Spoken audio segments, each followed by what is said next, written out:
할렐루야. 우리가 지난 시간까지 바울 서신을 살펴보았어요.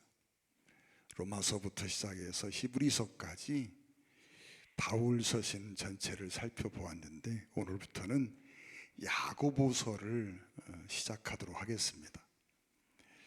여러분, 이 야고보서는 한때 신약의 어떤 별명, 신약의 잠언이라고 하는 별명을 가지고 있을 만큼 우리에게 주는 귀한 말씀들이 많은 성경이 이 야고보서입니다. 그런데 이 야고보서는 역사적으로 논란이 꽤 많이 있었습니다. 사실 굉장히 귀한 서신인데 한때는 오해가 있어서 홀대를 많이 받았던 성경이 야고보서입니다. 특별히 야고보서 2장 24절에 보면 이러보건대 사람이 행함으로 의롭다 하심을 받고 믿음으로만 아니니라 하는 말씀이 나옵니다. 이 말씀 때문에 그만 루터나 이런 사람들이 야고보 서신을 그 의도를 정확하게 이해하지를 못하고, 그래서 오해를 하고 이 야고보서를 폄하하고 그랬던 시절이 있습니다. 특별히 루터 같은 사람은 야고보서를 쓰레기 서신이라고 부르기도 했습니다. 오늘날 생각하면 상상도 할 수 없는 말이지만 야고보서를 쓰레기 서신이라고 불렀어요. 예수님의 십자가의 죽음이나 부활이나 복음적인 내용들이 하나도 담겨 있지 않다, 그러면서 이 야고보서를 쓰레기 서신 취급을 합니다. 여러분, 1552년에 루터가 성경을 독일어로 처음 번역을 합니다. 여러분, 이것이 성경이 다른 나라 언어로 번역된 첫 번째 번역 사건입니다. 이건 획기적이고 아주 중요한 사건이지요. 이 천주교에서는 이 라틴어나 이런 걸 거룩한 언어로 해서 성경을 다른 말로 번역하는 것을 금지했습니다. 지금 우리나라는 공동번역 성경이라는 성경이 나와 있습니다만 근데 이때는 성경 번역이라는 걸 상상도 할 수 없는 때인데 루터가 독일어로 이 성경을 번역을 합니다. 이때 재미난 일화도 있어요. 이 성경을 번역을 할 때 성경은 알아듣기 쉽게, 이해하기 쉽게 번역을 해야 한다 하는 게 루터의 생각이었어요. 집에서 일하는 요즘으로 말하면 하인 같은 사람이 하나 있었는데, 일꾼이지요. 지금 초등학교도, 요즘 우리말로 하면 초등학교도 제대로 나오지 못한 그런 사람인데 앞에 앉혀놓고 번역한 걸 읽어줍니다. 이해할 수 있겠는가 하고 물어봅니다. 뭔 말인지 모르겠는데요. 그러면 다시 번역을 합니다. 그래서 그 사람이 듣고 이해할 수 있을 정도로 쉽게 번역하려고 애를 쓴 거지요. 참 훌륭한 분이지요. 그런데 이렇게 1552년에 이렇게 해서 독일어 초판 번역본이 나옵니다. 최초의 성경 번역이거든요. 근데 이 번역에는 야고보서가 빠져 있습니다. 루터가 의도적으로 뺀 겁니다. 이건 성경적 가치가 없다 해가지고 야고보서를 빼버렸어요. 이런 취급을 받던 성경이 야고보서입니다. 그러나 사실 야고보서는 너무너무 우리에게 귀한 성경이고, 이 성경이 없으면 어찌할 뻔했나라고 생각할 만큼 귀한 성경이 야고보서입니다. 루터가 야고보 서신에 대한 오해를 갖고 있었던 것이고, 여러분, 후대에 이 야고보서를 바라보면서 이 야고보서가 우리에게는 너무 소중한 그런 성경이라고 하는 것들을 발견하게 됩니다. 여러분, 이 야고보서는 예수님을 닮아가는 것이 무엇인지를 보여주는 책이고, 또 믿음의 불균형을 해소하기 위한 책이 야고보서입니다. 이 믿음의 불균형을 가지고 있는데 이 불균형을 해소해 주기 위한 책, 이게 야고보서입니다. 야고보서에는 크게 7가지 정도의 중요한 주제들이 있습니다. 그 주제들을 좀 먼저 설명해 드리자면, 믿음이란 무엇인가? 야고보서 하면 우리가 행위를 강조한 책 이렇게 오해를 하는 경우가 있습니다. 근데 야고보서가 우리에게 주고 있는 그 신앙은, 교훈은 무엇이냐 하면, 진짜 믿음이 뭐냐, 참 믿음이 무엇이냐, 참 믿음이란 이런 것이다 라고 하는 것을 설명해 주고 있는 믿음에 관한 마지막 설명이 야고보서라고 말할 수 있습니다. 근데 여러분, 야고보서에서 이 참 믿음이 무엇이냐라는 걸 가지고 7가지 주제를 가지고 야고보서에서 말씀을 하고 있어요. 그 중에 첫째 챕터가 참 믿음은 시험과 시련을 이겨내는 능력이 있다 하는 것이 첫 번째 챕터고, 두 번째 챕터는 진짜 믿음은 반드시 행함이 따르게 있다라고 하는 거예요. 믿음이 있는데 행함이 없다, 그건 믿음이 잘못됐다는 거지요. 진짜 믿음은 반드시 행함이 따른다는 겁니다. 쉽게 설명하면 이런 겁니다. 여러분, 만약에 어떤 사람이 누구에게 와서 당신 오늘 하루만 나를 위해서 일을 하십시오, 그러면 내가 수고비로 1,000만 원 드리지요 라고 말을 합니다. 근데 그 일이 나쁜 일도 아니고 좀 수고하면 되는 일이라고 생각 한번 해보세요. 그 말을 믿었으면 가서 일하지 않을 분이 여기 몇 분이나 계실까요? 믿었다면 가서 일할 겁니다. 근데 앞만 봐도 저게 하루 일당을 1,000만 원 주는 게 사기꾼이지, 그러면 거기 가서 일할 사람이 하나도 없습니다. 여러분, 11조를 드려라, 그러면 이러이러한 복이 있다, 그 말씀을 100% 그대로 믿는 사람은, 여러분, 누가 뭐라고 해도 11조 생활합니다. 왜요? 믿음이 있으니까. 그런데 그 믿음이 없어, 10분의 1 내면 10분의 1 손해보는 거지 뭔 얘기야, 그러면 여러분 11조 하기가 쉽지 않지요. 의무만 가지고 감당한다는 건 어렵습니다. 그러나 진짜 믿음이 있으면, 진짜 그 말씀에 대한 믿음이 있으면 한다는 겁니다. 그래서 이 참 믿음이란 뭐냐? 반드시 행함이 따른다는 겁니다. 그리고 참 믿음은 무엇이냐? 인내로서 결실하는 믿음이다. 참 믿음에는 인내가 있고 그 인내 뒤에는 반드시 결실이 있다라고 하는 걸 말하고 있고, 또 참 믿음에는 반드시 행함이 있기 때문에 선한 열매가 맺혀지게 돼 있다라고 하는 것이고, 참 믿음은 편벽과 거짓이 없는 믿음이다. 만약 어떤 사람이 믿음이 있다고 하고 늘 거짓 말을 하고 편벽되이 행한다면 그 믿음은 의심해 봐야 된다는 거예요. 그 믿음은 진짜 믿음이 아니다라고 하는 거지요. 또 참 믿음은, 진짜 믿음이 있으면 세상과 보타지 않는다는 겁니다. 여러분, 정말 그 속에 살아있는 믿음, 생명이 있는 믿음이 있으면 세상과 보타지 않는 것이고, 진짜 믿음은 사랑과 긍휼이 있다라고 말합니다. 참 믿음 속에는 사랑과 긍휼이 반드시 나타나게 돼 있다는 거예요.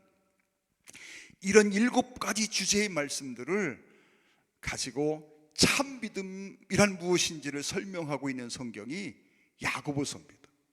행함을 강조한 성경이 아니라 진짜 믿음이 무엇인지를 설명해 주고 있는 성경이 야고보서입니다. 여러분, 오늘 서론을 다루는 날이니까요, 첫 시간이니까 서론적인 말씀을 드립니다. 먼저 저자 문제를 생각해 보는데요, 저자는 우리가 아는 것처럼 야고보입니다.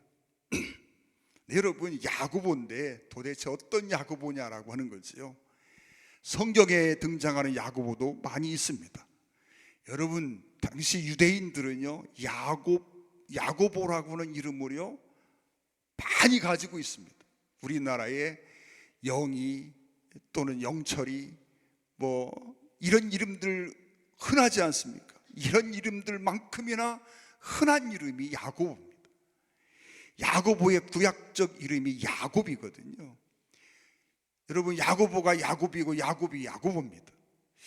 영어 성경은 이걸 제임스라고 음역을 했는데 왜 야고보가 제임스로 음역되어 있는지 이해가 잘 안 갑니다. 다른 성경들은 뭐 이해가 갑니다. 여러분, 영어 이름 중에 토마스라는 이름이 굉장히 많죠. 이 토마스는 도마입니다. 도마를 토마스로 음역한 것이고, 앤드류라는 이름도 많아요.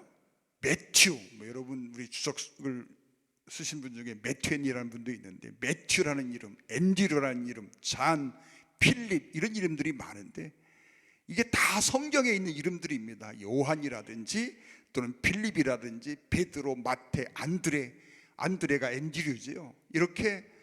이런 이름들이 많아요. 서구 사람들은 기독교적인 문화를 가지고 있어서 성경에 있는 좋은 이름들을 자녀들에게 붙여주는 일들이 있었거든요. 여러분, 유대인들은 구약의 아브라함, 이삭, 야곱, 요셉, 대단한 분들 아닙니까? 그래서 그 이름들을 자기 자녀들에게 붙여주는 일들이 많아서 야고보가 굉장히 많습니다. 성경에 등장하는 야고보, 그 중에도 예수님의 제자 중에도 두 분이 있습니다. 세베대의 아들 야고보, 또 알페오의 아들 야고보. 세베대의 아들 야고보는 큰 야고보라 부르기도 하고, 이 구분을 하면 큰 야고보, 작은 야고보. 여러분, 사도행전 12장에 가면 순교하는 야고보가 나옵니다. 이 야고보는 세베대의 아들 야고보입니다. 또 유다의 아버지 야고보도 나옵니다. 그런데 오늘 본문에 등장하는 야고보는 예수님의 동생 야고보입니다. 여러분, 예수님의 동생이라고 하는 표현은 나오지 않지만 학자들마다 이구동성으로 이견이 없이 예수님의 동생 야고보의 기록으로 이렇게 다 이해하고 있습니다. 마태복음 13장에 보면 그런 말씀이 나옵니다. 이는 그 목수의 아들이 아니냐? 그 어머니는 마리아, 그 형제들은 야고보, 요셉, 시몬, 유다라 하지 않느냐? 여러분, 예수님의 남자 형제들이 예수님의 네 분이 계셨습니다. 둘째가 야고보고, 그리고 셋째가 요셉이고, 넷째가 시몬이고, 막둥이가 유다입니다. 여러분, 예수님의 형제들, 남자 형제가 네 분이 계셨는데 그 둘째들은 야고보가 오늘 성경을 기록한 분이고, 이 야고보는 예루살렘 교회의 초대 감독을 지내신 분이기도 합니다. 여러분, 이 예수님의 형제들 중에 야고보 외에 또 성경을 기록한 분이 한 분 계신데 누군지 짐작이 갑니까? 어느 분이신 것 같아요? 예, 그렇습니다. 유다서를 기록한 분이 유다입니다. 예수님의 동생들 중에도 이 두 분이 성경의 저자로 이렇게 등장을 합니다. 그런데 여러분, 예수님의 동생들은요, 예수님이 메시아라고 하는 사실을 처음에는 전혀 믿지를 못했습니다. 그래서 여러분, 요한복음 7장에 보면 예수님의 갈릴리 사역이 나옵니다. 예수님이 갈릴리 사역을 하실 때에 예수님의 동생들과 예수님과의 대화가 나오는데 그 대화 끝에 이렇게 평가하고 있습니다.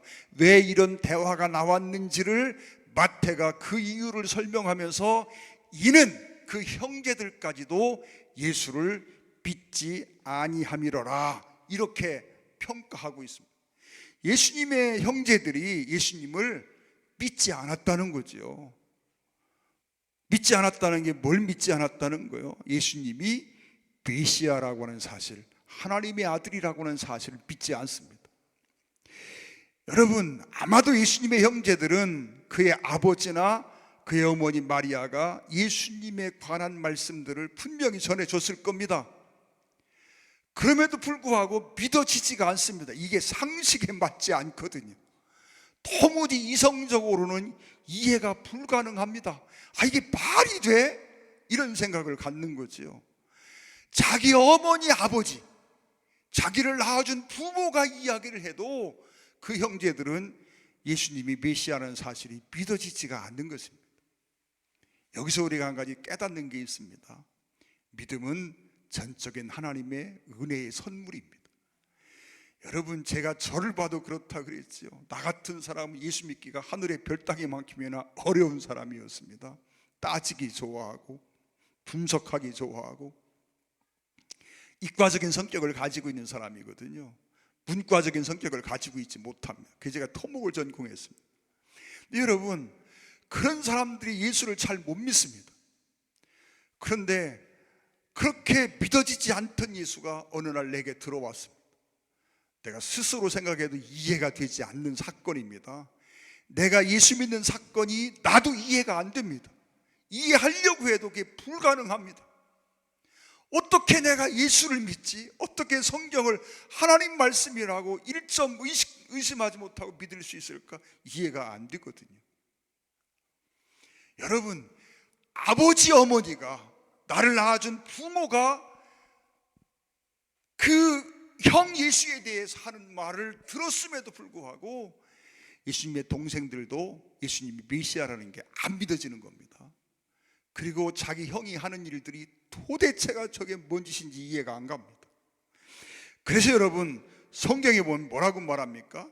마가복음에 보면 그런 말을 합니다. 3장 21절에 보면 예수의 친족들이 듣고 그를 붙들러 나오니 이는 그가 미쳤다 하미러라. 믿지 않는 건 고사하고 더 나아가서는 한만 해도 저 양반 미친 거야. 그래가지고 예수님을 잡으러 옵니다. 그랬던 동생들, 그랬던 가족들입니다. 그런데 그들이 예수를 어느 때 믿었을까? 여러분, 성경을 상고해 보면 그들이 믿었던 예수님을 메시아로 받아들였던 시점이 어느 때쯤일까 짐작가는 것들이 있습니다. 여러분, 고린도전서 15장 3절 이하에 보면 사도 바울이 부활하신 예수님이 만났던 여러 사람들을 이야기합니다. 그리고 나도 부활하신 예수님을 만났다라고 고백을 합니다. 그 장면 속에 보면 15장 6절에 보면 그렇게 말씀합니다. 그 후에 500여 형제들에게 일시에 보이셨나니 그 중에 지금까지 대다수는 살아있고 어떤 사람은 잠들었으며, 바울의 고백입니다. 그 예수님의 부활을 목격한 사람들 중에 대부분은 지금도 다 살아있다는 거지요. 그러면서 그 후에 야고보에게 보이셨으며, 예수님의 동생 야고보를 말합니다. 야고보에게 보이셨으며 그 후에 모든 사도에게와. 여러분, 부활하신 주님이 누구를 찾아갔다는 얘기입니까? 그의 동생들을 찾아가셨다는 이야기입니다. 주님도 하나님의 아들로 이 땅에 오신 분이지만 육신의 형제였던 그 형제들을 생각합니다. 그리고 그 형제들의 구원을 갈망합니다. 그래서 부활하신 주님이 특히 그 형제들을 찾아갑니다. 야고보를 찾아가 만나셨다라고 하는 기록이 나옵니다. 이 기록이 왜 여기 들어있을까 생각합니다. 이때까지 야고보는 예수님이 메시아라고 하는 걸 인정하지 못합니다. 예수님이 하나님의 아들이라고 하는 걸 인정하지 못합니다. 뭔 얘기야? 나와 함께 어린 시절을 보내고 큰 분인데 그분이 무슨 하나님의 아들이야? 어머니가 얘기해도 믿지 못하고 아버지가 얘기해도 믿지를 못했습니다. 그런데 그 예수, 자기의 형이 십자가에 못 박혀 죽었습니다. 분명히 죽었는데 그분이 다시 살아나셨습니다. 죽은 자가 살아난다고 하는 게 야고보로서는 이게 사람의 상식으로는 이해될 수 없는 사건입니다. 그런데 부활하신 주님은 분명히 우리와 같은 몸을 입고 계신 것 같았는데 같은 몸을 입고 계신 게 아니었습니다. 부활하시기 전 예수님은 시간과 공간에 갇혀있는 예수님이었습니다. 부활하신 예수님은 시간과 공간 속에 갇혀있는 분이 아니었습니다. 우리처럼 같이 먹기도 하고 마시기도 하고 만져볼 수도 있는 예수님이었지만 그 예수님은 시간과 공간에 갇힌 예수님이 아니었습니다. 야고보에게는 이게 너무나도 기가 막힌 사건이고, 그래서 아버지 또 어머니 마리아가 하시던 말씀이 그때서야 깨달아지고 믿어집니다. 전혀 믿어지지 않던 그 이야기가 이제는 믿을 수밖에 없는 현실로 다가왔다는 얘기입니다. 그래서 야고보는 아마도 부활하신 주님을 목도하고 나서 비로소 내 형 예수가 육신의 형이 아니라 정말 영적인 메시아, 하나님의 아들로 이 땅에 오신 이 땅의 구원자라고 하는 믿음을 갖게 되었으리라, 그렇게 믿습니다. 그리고 제자들도 주님이 승천하시는 날까지, 우리가 지난 주일날 살펴봤습니다.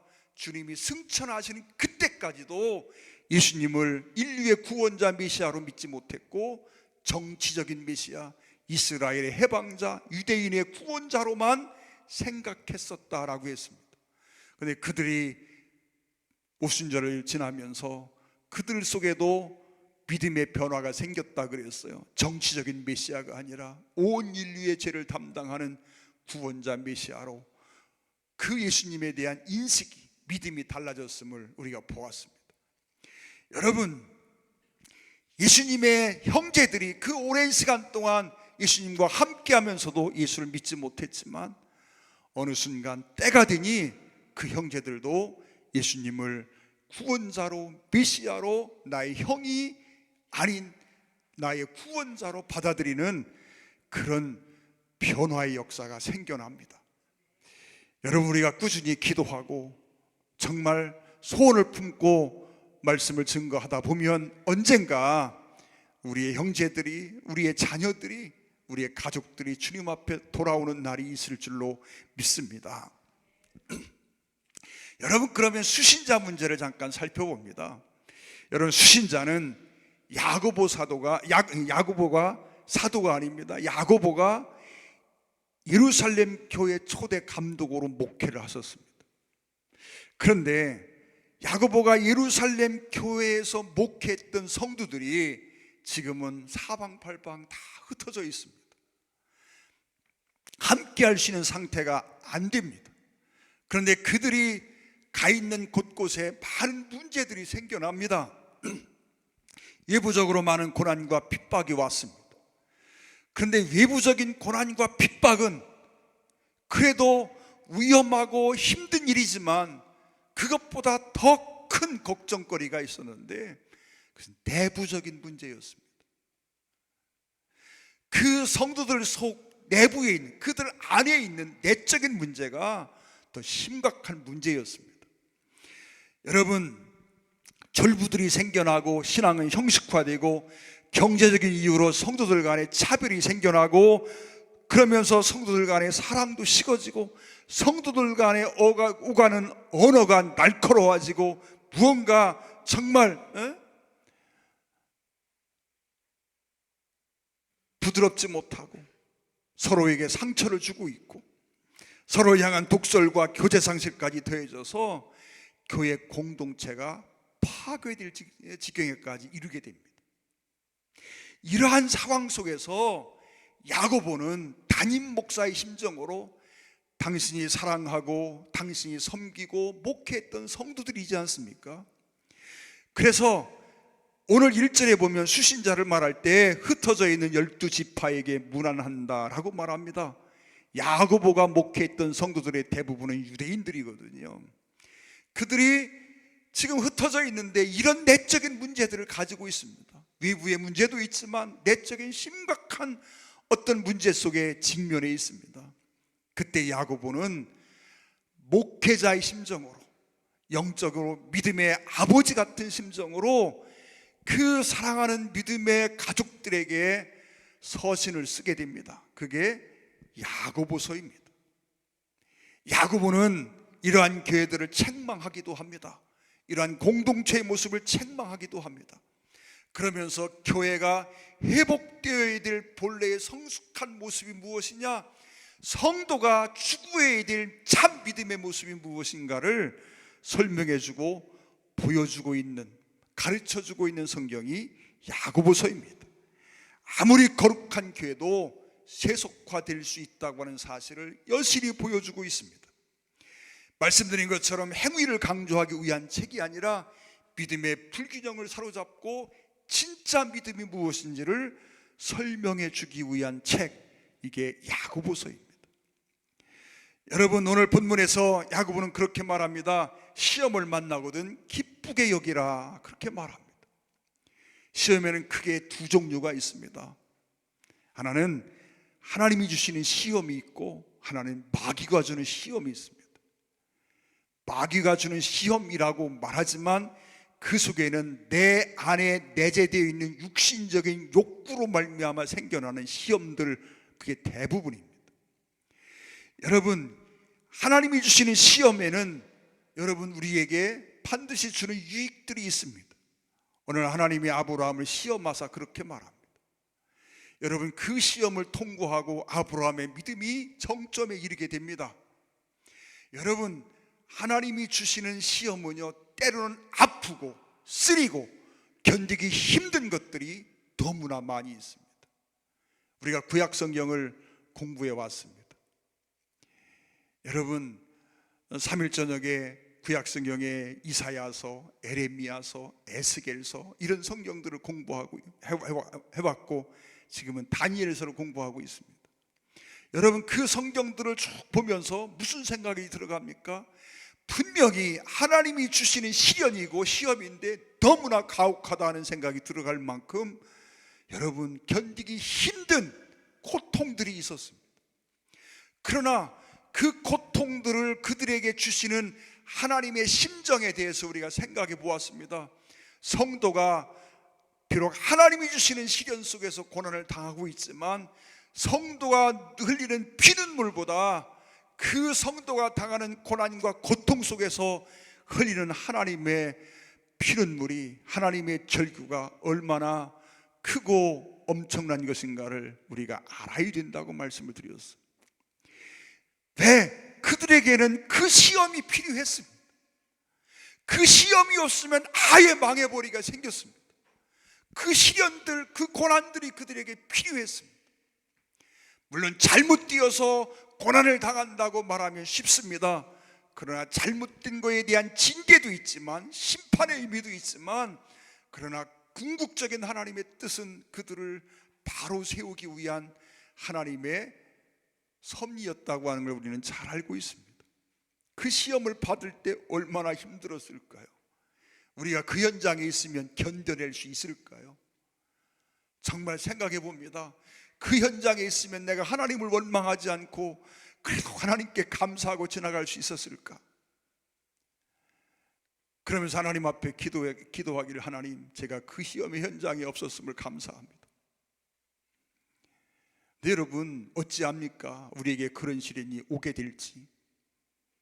그러나 분명한 것은 하나님이 주시는 시험들도 견디기 힘든 것들이 있지만 그 시험의 목적은요, 우리를 바로 세우고 우리를 살려내고 우리에게 복을 주시기 위한 하나님의 의도가 담겨 있다는 걸 우리는 잘 알고 있습니다. 때로는 해석이 안 되는 고난들이 있다 그랬습니다. 분명히 하나님께서 우리에게 주시는 시련 같은데 해석이 안 됩니다. 그때 우리 어떻게 하자 그랬어요? 해석하지 말자 그랬습니다. 그리고 그냥 그 고난 속에서 그 고난을 순적히 받아들이고 견뎌내고 이겨내는 게 필요하다 그랬습니다. 지나고 나면, 아, 하나님이 그때 그래서 그러셨구나, 그때 정말 그 일이 내게 없었으면 내가 큰일 날 뻔했구나 깨달아지는 겁니다. 여러분, IMF라고 하는 혹독한 경제적인 시련들을 우리가 겪었습니다. 그 IMF 경제적인 수치지요, 그 어떤 경제적인 고난과 어려움을 겪으면서요, 우리가 얼마나 많이 고통을 당했습니까? 네, 여러분, 지나고 나서 생각합니다. IMF가 없이 우리가 그냥 지나왔으면요, 우리는 회복 불가능한 침체에 빠졌을 겁니다. 그 IMF 견디면서요, 막 억울하고 분하고 원통한 일도 많이 있고 속상한 일 많이 있고 견디기 힘든 고난들이 있었지만요, 그래도 그 아픈 과정을 겪으면서 그래도 우리 경제가 나아가야 될 길, 우리가 어떤 자세를 취해야 되는지 여러분, 그런 방향들을 새롭게 설정해 갈 수 있었고, 여러분, 그 과정들을 겪으면서 우리 김대중 대통령이 문화 강국을 꿈꾸면서 펼쳤던 그런 어떤 정책들이 오늘날 우리나라가 세계적인 문화 강국이 되고, 여러분 대한민국을 누가 알아주겠습니까? 근데 여러분 지금은 대한민국을 모르는 나라가 없게 되었잖아요. 이런 일들을 쭉 보면서 생각합니다. 야, 그때 너무 힘들었는데, 여러분 교회를 처음 이쪽에 건축을 하고 이자가 22%가 나옵니다. 여러분 지금은 5몇 %인데도 막 이자가 높다고 난립니다. 22% 이자가 올라갑니다. 여러분 이게 감당하기가 얼마나 어려웠는지요. 하루하루 걷는 게 살얼음판같이 지나왔습니다. 네, 여러분 지나고 나니 IMF가 은혜였구나 깨닫습니다. 여러분 지나고 나서야 해석이 될 수 있는 것들이 하나님이 주시는 시험들 중에 꽤 많이 있습니다. 그래서 우리는 지금 이해하지 못하지만 하나님을 사랑하는 자에게 모든 것이 합력하여 선을 이루게 하신다고 하는 믿음으로 오히려 기뻐하고 감사하고 이 시련의 과정들을 지나가야 된다라고 하는 것입니다. 여러분 마귀가 주는 시험도 있습니다. 이걸 유혹이라고 말합니다. 성경은요 고린도서 10장 13절에 그렇게 말합니다. 사람이 감당할 시험 밖에는 너희가 당한 것이 없나니 오직 하나님은 믿부사 너희가 감당하지 못할 시험 당함을 허락하지 아니하시고 시험 당할 즈음에 또한 피할 길을 내서 너희로 능히 감당하게 하시느니라. 하나님이 주시는 시험은요 힘들고 어렵지만요 끝이 있습니다. 여러분 영원하지 않습니다. IMF가요 저는 몇 년만 더 가면 어쨌을까 생각합니다. 그런데요 IMF가 정말 기적같이 끝이 나고 우리에게 새로운 도약의 시기들이 다가왔어요. 너무너무 감사하거든요. 여러분 하나님은요 시험 당할 즈음에 피할 길도 마련해 놓으셨답니다. 내 눈에 지금 그 길이 안 보여서 걱정하지만 그러나 언젠가 때가 되면 그 길이 환히 보여질 겁니다. 그런데 여러분 야고보서 1장 13절 이하에 그렇게 말합니다. 사람이 시험을 받을 때 내가 하나님께 시험을 받는다 하지 말지니 하나님은 악에게 시험을 받지도 아니하시고 친히 아무도 시험하지 아니하시느니라. 오직 각 사람이 시험 받는 것은 자기 욕심에 끌려 미혹됨이니 욕심이 잉태한 즉 죄를 낳고 죄가 장성한 즉 사망을 낳느니라. 여러분 우리가 받는 시험 중에요 내 욕심에 이끌려서 받는 시험, 마귀가 주는 시험도 있다는 거예요. 이 시험에 빠지면요 잘못하면 죽습니다. 우리는 늘 생각해야 합니다. 여러분 이 시험들 속에요 대표적인 것들은 우리 마음 속에서 시작이 됩니다. 제가 자주 말씀드립니다. 우리 마음 속에는 다 내 생각만 있는 게 아니라고 그랬습니다. 여러분 가룟 유다에게 어느 날 마귀가 찾아왔습니다. 그리고 그 마음속에 예수를 팔 생각을 넣었더라라고 성경에 기록합니다. 예수님을 팔고자 하는 생각이 유다의 마음속에 생겨났는데 그것이 유다의 마음이 아니고 마귀가 그 속에 넣어준 생각이라는 겁니다. 여러분 내 속에는요 내 육신의 생각도 있고 내 영의 생각도 있고 마귀가 넣어준 생각도 있고요 성령께서 내 속에 넣어준 생각도 있습니다. 우리는 이걸 분별할 수 있는 지혜가 있어야 합니다. 이 분별은요 하나님의 말씀을 통해서 얼마든지 가능합니다. 우리가 날마다 성경을 읽고 묵상해야 되는 이유 중에 하나가 여러분 내 생각을 분별하기 위해서도 있다는 걸 알아야 합니다. 여러분 마귀가 슬그머니 유다의 마음속에 그런 생각을 넣어줬습니다. 마귀가요 여러분 에덴 동산 아담과 하와를 찾아와서 그 마음속에 슬그머니 무슨 생각을 넣어줍니까? 그 사과를 그 선악과를 쳐다보면서 보암직도 하고 먹음직도 하고 지혜롭게 할 만큼 탐스럽기도 하고 이런 생각들 누가 갖게 만들었습니까? 마귀가 갖게 만들었잖아요. 하나님의 말씀은 분명합니다. 너 따먹지 마. 따먹으면 죽어. 하나님의 말씀이 너무 분명합니다. 그래서 우리는요 내 속에 일어난 많은 생각들이 이게 어떻게 된 생각인지 하나님 말씀 안에서 합당한 생각인지 그렇지 못한 생각인지 분별할 수 있는 지혜와 능력이 있어야 합니다.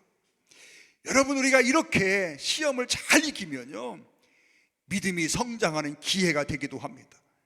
베드로전서 1장 6절에 그렇게 말합니다. 그러므로 너희가 이제 여러 가지 시험을 만나거든 잠깐 근심하게 되지 않을 수 없으나 오히려 크게 기뻐하도다.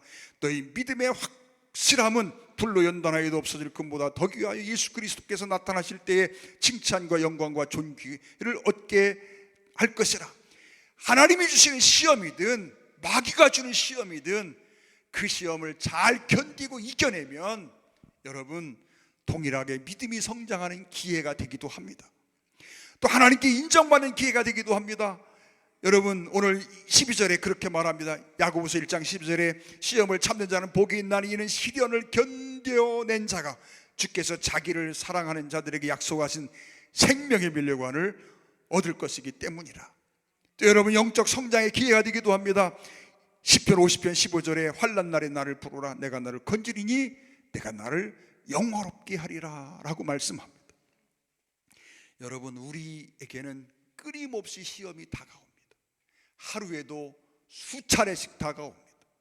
내 마음속에 수많은 미혹들이 다가옵니다. 여러분, 내 심령 안에서 내 삶 속에서 여러분 우리가 생각지 않았던 많은 시험들이 여러분 여러 형태로 다가옵니다. 때로는요 달콤한 어떤 미혹이 되어 내게 다가오기도 하고, 여러분 그 속에 정말 무서운 어떤 것들이 숨겨져 있음에도 천사의 얼굴을 하고 내게도 다가오는 시험들도 있고, 하나님이 내게 주시는 시험도 있고요, 수많은 시험이 있습니다. 이런 시험들을 우리는 여러분 믿음 안에서 잘 분별하고 잘 감당할 때 믿음이 성장하고 하나님께 인정받을 수 있는 기회가 되기도 하고 영적 성장의 기회가 되기도 합니다. 학생들이요 학교에서 늘 시험을 치릅니다. 쪽지 시험을 보기도 하고요, 월말 기말기사 월말 시험도 보고 기말 시험도 보고 학기마다 시험을 보고 늘 시험을 치릅니다. 왜 시험을 치릅니까? 그런 과정들을 통해서 진짜 시험을 잘 통과합니다. 사랑하는 여러분, 이 시험들이요 마귀가 주는 시험도요 원망하지 마십시오. 정말 하나님이 내게 복 주시려고 이런 시련이 내게 다가왔구나 생각하고 잘 물리치시고 이기시면 하나님께로부터 오는 놀라운 인정과 상이 있음을 믿습니다. 기도하겠습니다. 사랑하는 아버지 하나님, 오늘 야고보서 처음 시간 가졌습니다. 우리가 앞으로 야고보서를 같이 공부하면서 하나님 이 속에 담겨있는 주의 뜻을 분별하게 하시고 그 말씀을 통해서 우리의 믿음을 새롭게 할 수 있는 기회가 되게 하여 주시옵소서. 예수님의 이름으로 간절히 기도 올리옵나이다. 아멘. 찬양 드리겠습니다. 342장